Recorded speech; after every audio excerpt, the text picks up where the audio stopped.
Jimmy and JoAnne, we've got a special treat for viewers of Unseen Libya tonight. How are you both doing? Doing great, Jason. Okay, great. It's great to see you, and you sound much clearer today. We're all of us working hard to constantly improve the image quality, the audio quality, every aspect of what we're doing. We're going to be joined during the sponsor exclusive segment by retired Virginia State Senator and decorated military veteran, Senator Richard Black. He'll be with us in just 30 minutes on patreon.com/James and JoAnne Moriarty, patreon.com/crowdsourcethetruth, and subscribestar.com/crowdsourcethetruth. The senator has joined us a few times in the past, but if there's people perhaps who've just started watching, maybe Jimmy, JoAnne, maybe you guys could give us a little background as to why Senator Black is such an important figure right now. Well, Senator Black is really an authentic war hero. He flew 260 or 70 sorties in Vietnam as a Marine pilot. Helicopter pilot. He has a couple of Purple Hearts. He has all kinds of accommodations. After that, he signed up, volunteered to be a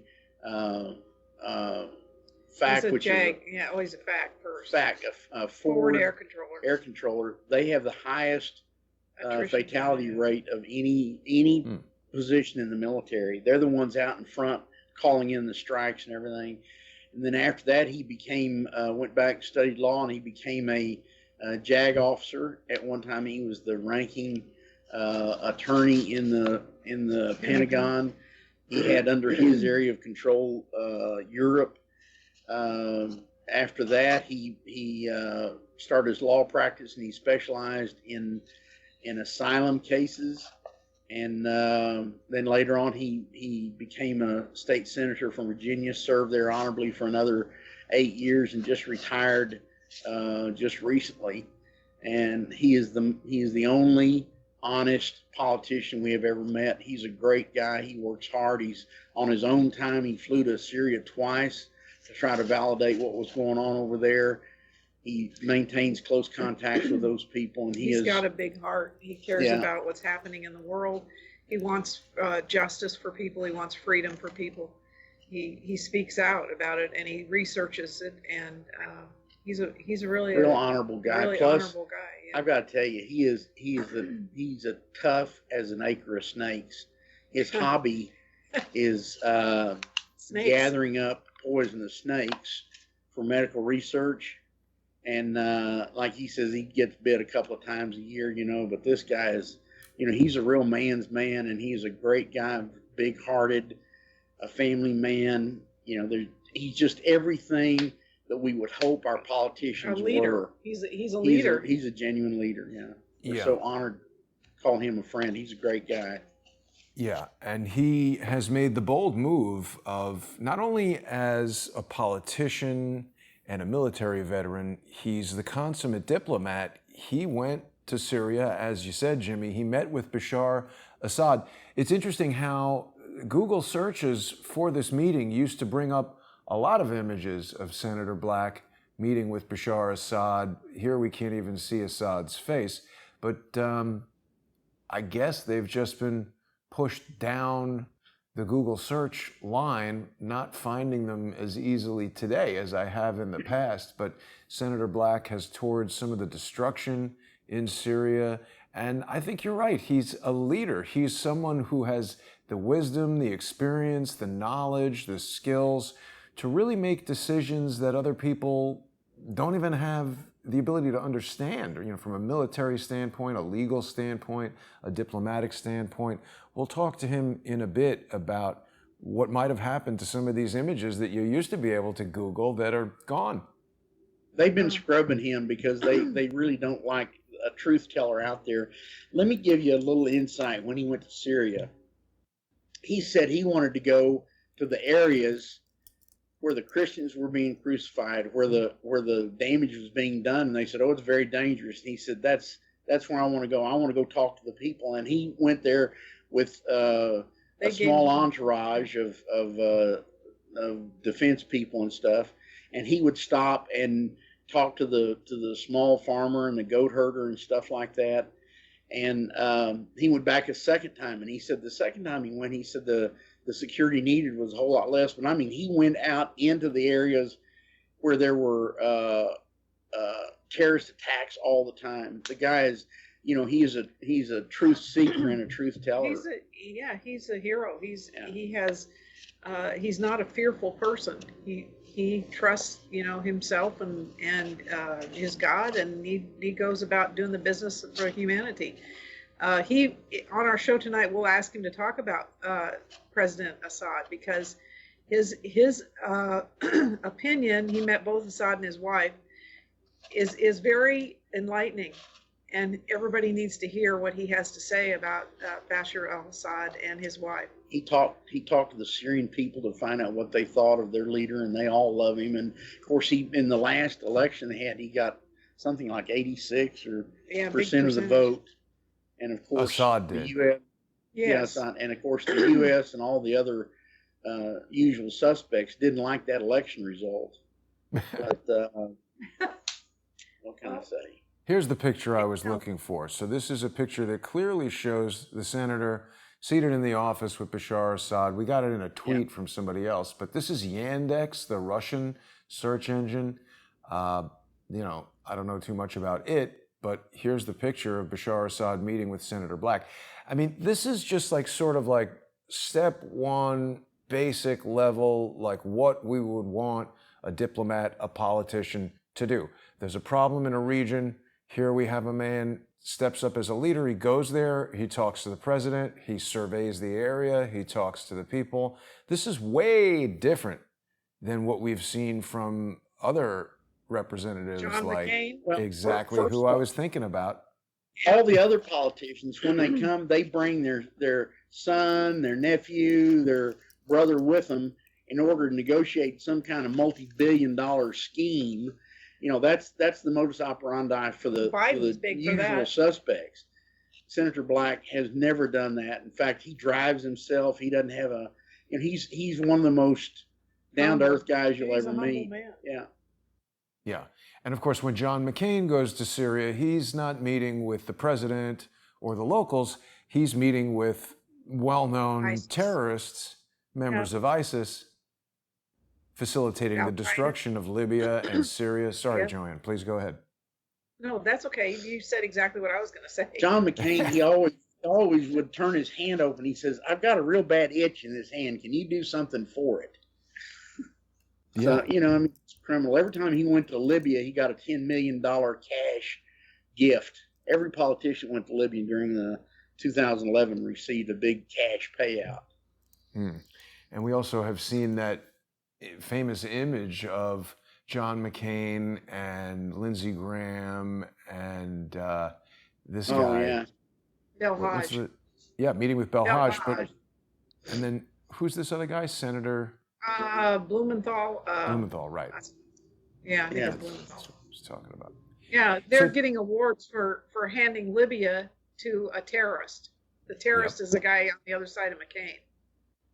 Yeah. McCain called these guys his brothers. He also did that. And McCain was in Syria with the same terrorist groups, calling them his brothers. They're his heroes, you know.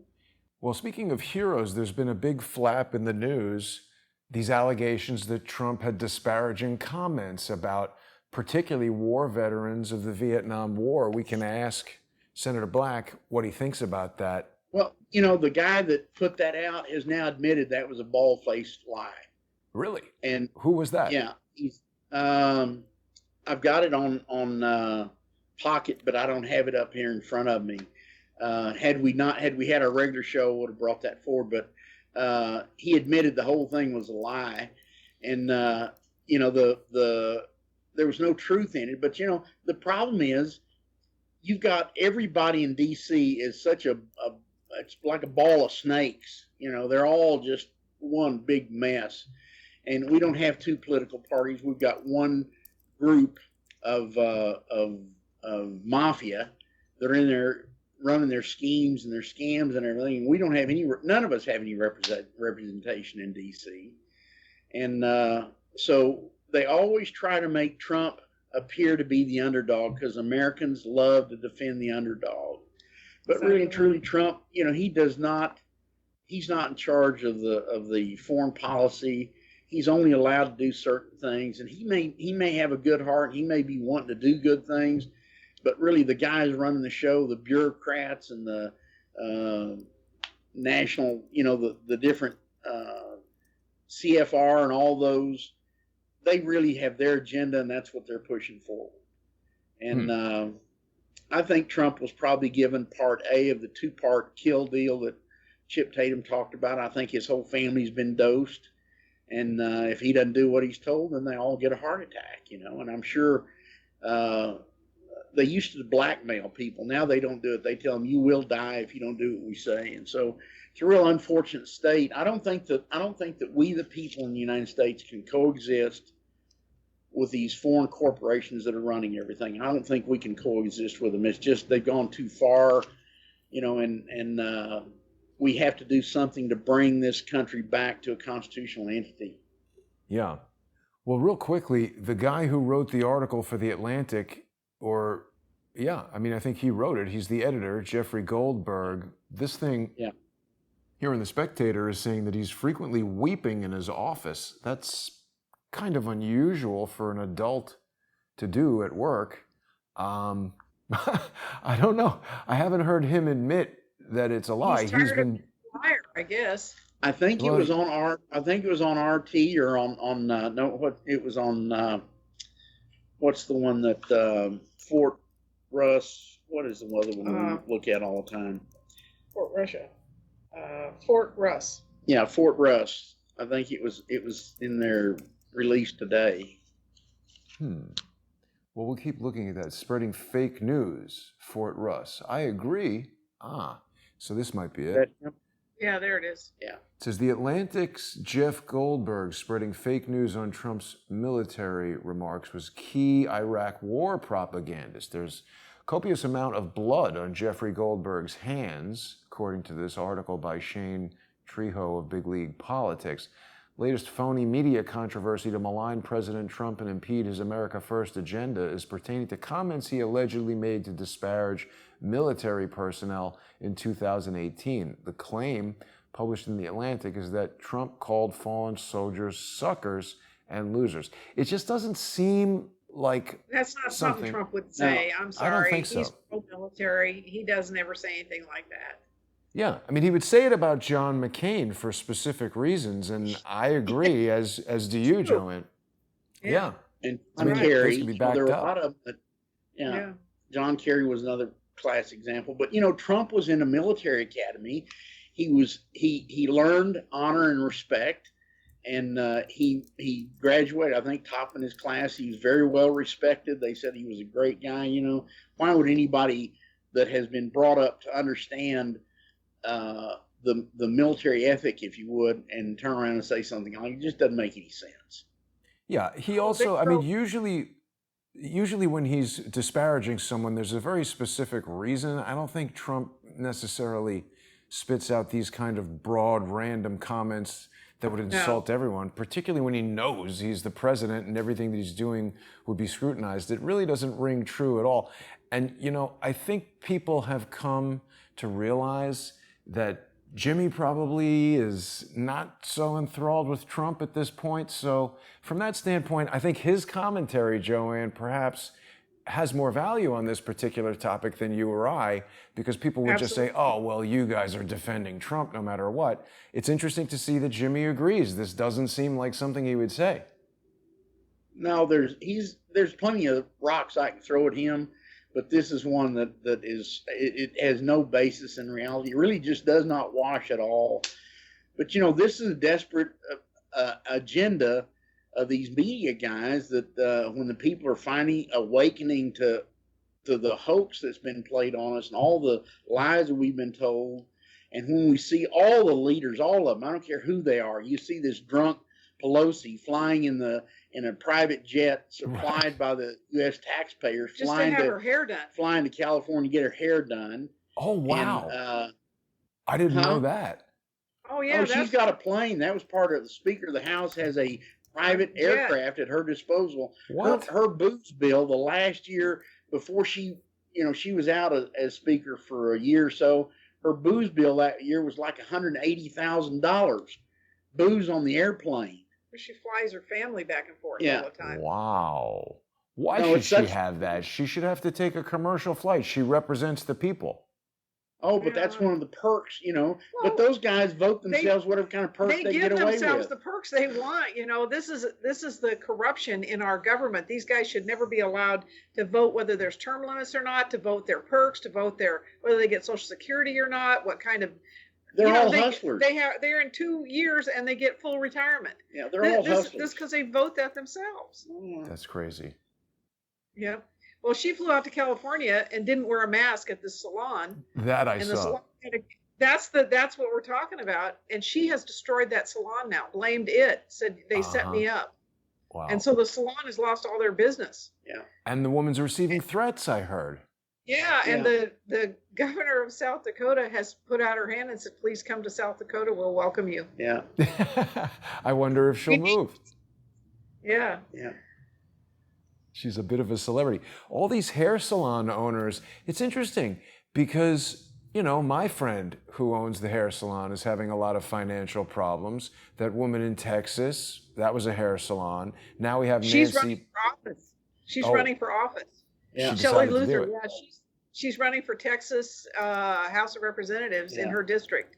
The Oh, guy she could moved hang to out with Mr. Black Shelley Luther. or Mr. White. Shelley Luther's her name, and she's now been endorsed by the gun coalition here in Texas and a whole bunch of people. Republican women, and the guy that she's running against is an Adolph Abbott pick, and of course that's probably should be the kiss of death for him. I'll be surprised if he gets a vote. This governor here hates so much. Yeah. Back in May, they're saying that Shelley Luther changed the reopening debate. So that's pretty interesting. I love it when we see these people who are average people running for office. So hopefully that inspires more people to do that because that's what she said. Yeah, we've just. She had to discuss it with her family, she said, and she decided that it's time people began to get involved, people who understand what it's like to work every day, people who understand what it's like to raise a family by yourself. And now we're going 6 months with businesses shut down, no income, their bills continue, their rent continues, and there's no relief in sight.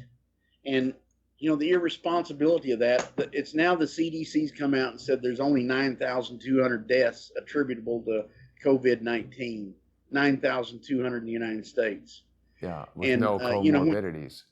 Yeah. And so when you got this kind of a lie, this kind of a hoax that's been perpetrated and is continuing, they're not turning loose of it. And there's 49 governors that are absolutely in cahoots.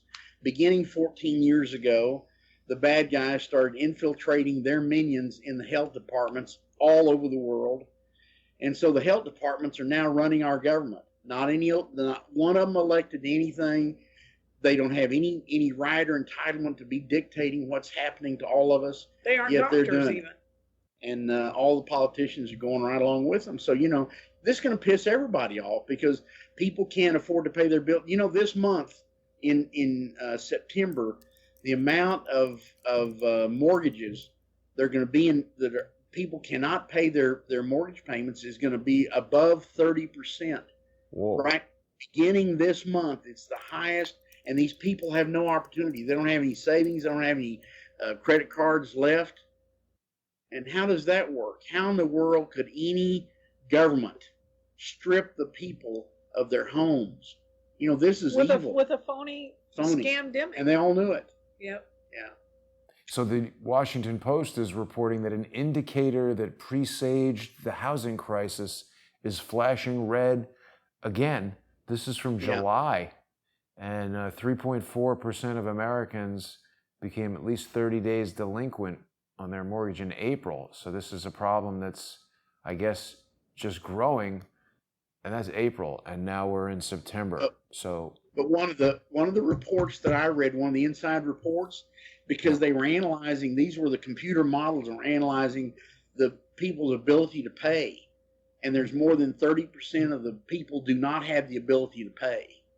Wow. And that's a terrible thing. And the way it's set up now, I think 60 days they can move you out in a lot of places. Yeah, but I think they're finished, Jason. I think everybody knows it's all a lie now. I can't imagine there's so few people that don't know it's a lie. I don't know how. You're seeing uprisings all over the world. Now what huge. they're going to do is try to start a war with Russia or start a war with China, because that's their backup plan. Yeah. The United States has warships inside the Chinese territorial waters.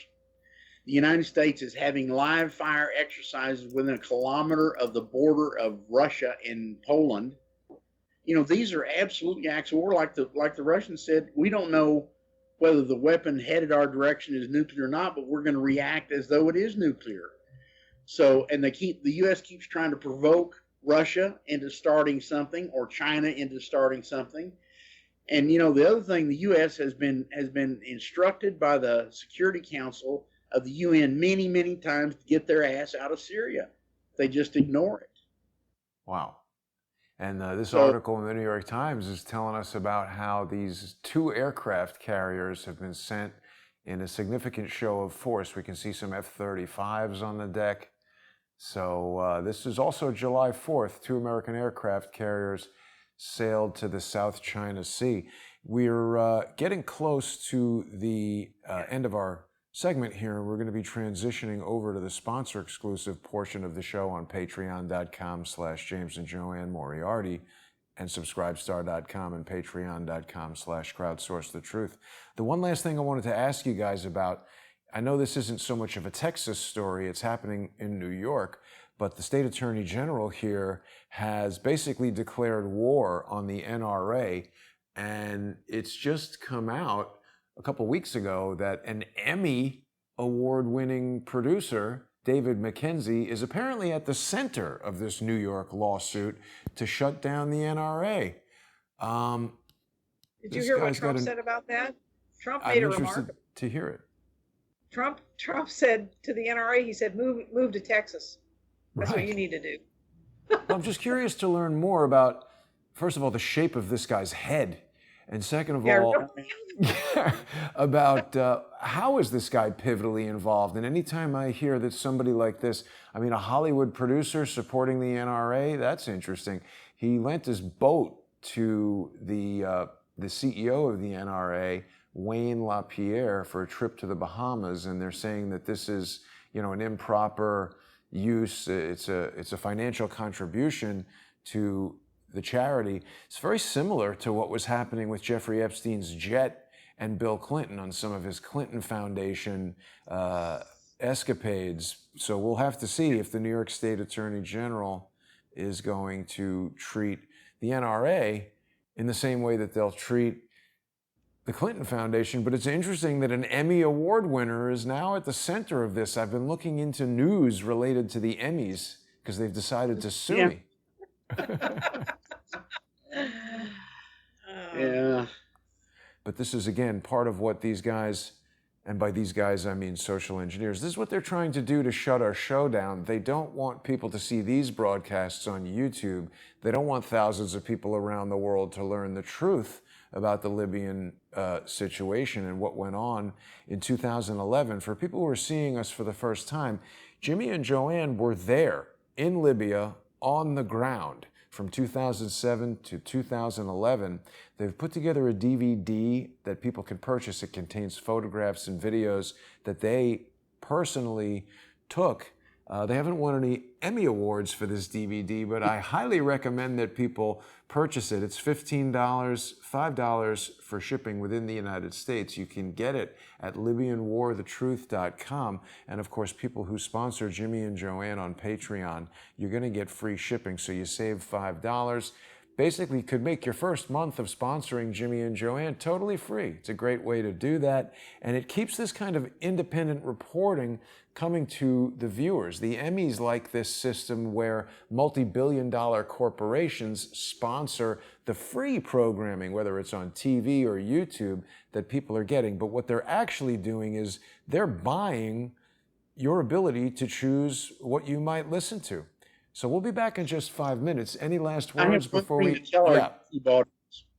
Department of Homeland Security has identified the biggest terror threat in the United States are us white guys. So if you all are rebels at heart, Department of Homeland Security said we are the problem, not Antifa, not Black Lives Matter, not the Well, wait a minute. ISIS. They're saying white supremacists. That's not us. That's you're not a white supremacist. I thought I was. No, you're. You told me I was.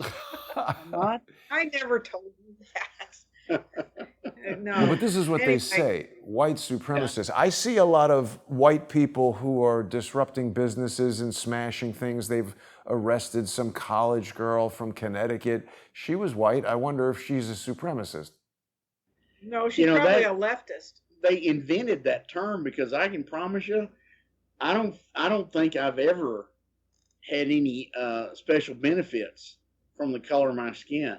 I don't ever know that ever happened. Look at this. So, you know. Ben Wittes, the editor-in-chief, they called it a national security site called Lawfare. I think it's an agitator site that basically advocates using the law, whether it's criminal or civil, against its opponents. Benjamin Wittes has publicly lied about what he knows with regard to the death of Peter Smith. He's covered for Shane Harris. He's covered for Matthew Tate. He helped James Comey leak stuff. Benjamin Wittes is not a guy that I trust.